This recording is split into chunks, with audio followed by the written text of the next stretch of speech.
Corinth's rivalry with the city-state of Athens lasted for hundreds of years. During the period of the Achaean League in the 3rd and 2nd centuries BC, Corinth was the largest city and eventually made the capital.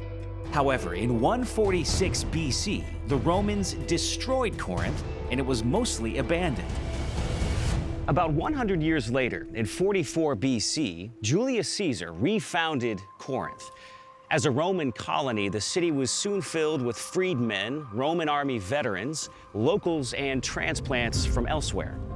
The character of the new city was changed into one that was very Roman. Then, in 27 BC, Augustus made Corinth the capital of the Achaia province. Roman Corinth was located on an isthmus with 2 harbors, making it one of the hubs of the Roman world.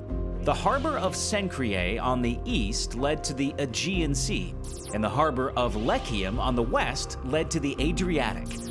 A paved road called the Diolkos connected the 2 harbors, which allowed the movement of goods, animals, people, and small boats nearly 4 miles across the isthmus.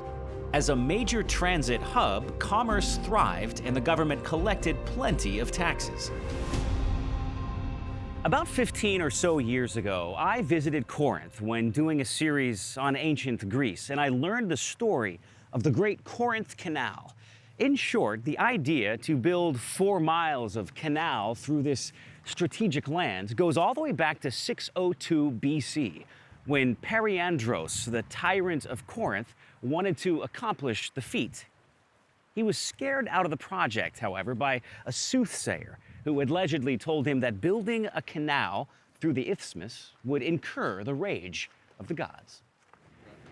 Thereafter, different leaders from different empires made several different failed attempts. As you can see, you gotta cut through a lot of rock. It wasn't until 1893 and the invention of dynamite that the Corinth Canal was finally open.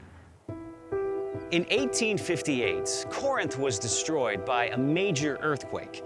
As a result, the modern city of Corinth was rebuilt about 3 miles northeast of here. This allowed archaeologists to start significant explorations in the ancient city. Excavations have now uncovered much of Roman period Corinth, including an agora, a forum, a city council building, gymnasiums, baths, a 14,000-seat theater, and multiple temples to mythological gods. This was the Corinth that Paul visited when he came here in 50 AD. It was the capital of Achaia province and the seat of Roman power in the region, being controlled by a proconsul. Corinth was probably the 5th largest city in the Roman Empire, behind Rome, Alexandria, Ephesus, and Antioch. And since it was a hub of travel and commerce with a population of over 200,000 people, it was yet another location for the gospel to have far-reaching impact. Let's return to the book of Acts. Paul left Athens and went to Corinth. There he met a Jew named Aquila, a native of Pontus, who had recently come from Italy with his wife Priscilla, because Claudius had ordered all Jews to leave Rome. Paul went to see them, and because he was a tent maker as they were, he stayed and worked with them.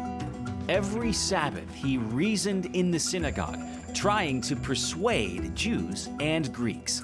Acts 18, 1-4. Luke tells us that after Paul arrived in Corinth, he soon met Priscilla and Aquila, fellow tent makers who had been deported from Rome by Emperor Claudius. According to 1st century records, Claudius tried to rid Rome of Judeans and Christians in about 49 AD. Now, Paul and his new friends may have sold their tents right here in this location in what would have been shops at the western side of the Forum. Paul also followed his normal custom of going to the synagogue to preach the gospel.